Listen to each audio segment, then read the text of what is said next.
Ay mga B, it's me, just be you. So for today's mini vlog ay magwawalis serye na naman tayo. Kasi ito lang naman talaga lagi ang ginagawa ko everyday. Ang laging maglinis at magwalis. Mga oras na to ay nakapaglinis na ako sa loob ng bahay kaya dito naman ako sa labas. At pagkatapos ko dun sa taas ay dito naman ako sa babuyan.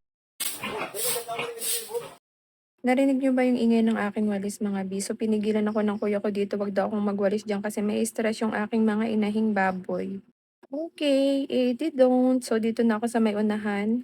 Bago ka makarating sa bahay namin, sa pinakagitna pa kasi yung bahay namin. So, dito ka muna dadaan. So, ayan, nilinisin ko din dito kasi dito din lagi maraming naglalaglagang daon. Sabi nga sa akin dati ng mama ko nung buhay pa siya, kapag daw gumising ka sa umaga, dapat ang unang-unang mong lilinisan o wawilisin is yung harapan ng bahay mo.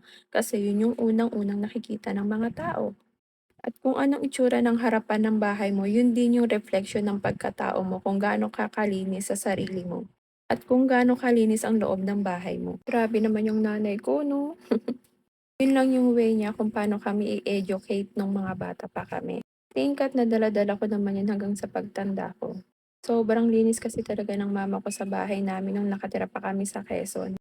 At ayan, tapos na yan. Best feeling ever. Parang syunga at nag-post-post pa nga. Ito yung isa sa mga kasiyahan ko na mga ang makitang malinis at walang dahon yung aking kalupaan. At ayan, syempre ang aking mga stress reliever, ang aking mga puppies, lagi talaga yung nakasunod sa akin mga B. Hindi rin talaga sila umaakyat kapag andito ako sa baba at pag hindi pa ako tapos maglinis. At ito din yung itsura sa taas na nilinis ko kanina. Ang gandang tingnan 'di ba kapag sobrang linis at wala siyang mga tuyong dahon.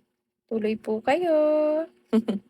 At saka mabilis nga din akong matapos sa paglinis kasi gawa nung ginagamit kong plastic rake. Kung magtatanong kayo kung saan ko yan nabili, ilalagay ko yung link sa comment section. At pagkatapos kong maglinis ay igigilid ko naman itong mga sobrang hollow blocks na ginamit dun sa extension ng aking kwarto. Nakakalatan kasi akong tingnan. So, gagamitin din naman 'to, igigilid ko lang at after ko nga maglinis or maggilid ng mga hollow blocks ay nagluto naman ako ng pagkain ng aking mga aso. At kung nakarating ka sa dulo ng video na 'to, salamat sa panonood. Bye-bye.